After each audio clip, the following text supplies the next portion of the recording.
I'm Sean Cavanagh, and I'm a senior editor for EdWeek Market Brief.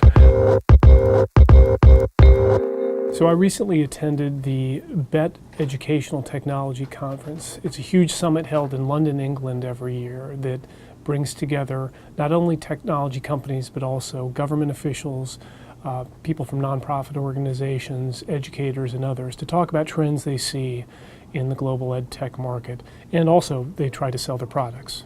I heard them talk about some of the challenges they face, many of which are similar to the challenges they face in selling to U.S. schools, but some of which are much different. The biggest challenge, and I think that other people would say exactly the same thing, or it may not be number one on their list, it could be number 2 or 3, is finding the right person to talk to.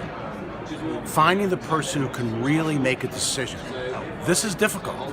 That's the biggest problem that we have, because some people get very excited, very interested in talking about digital products, and then you find out later that, oh, I'm really interested, but I'm not the right person. You need to talk to so-and-so.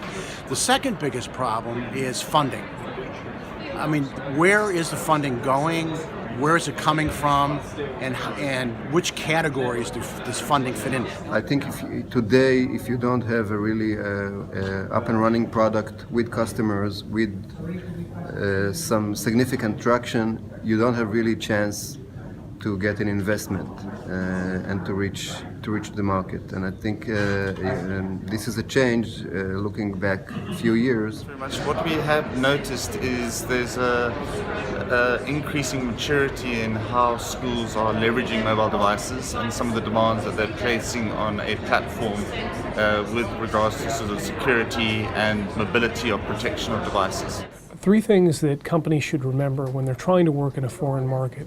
Number 1, they should regard working in that foreign market as a marathon, not a sprint. The second thing is to try to come up with a reseller, someone who can help them navigate the local market.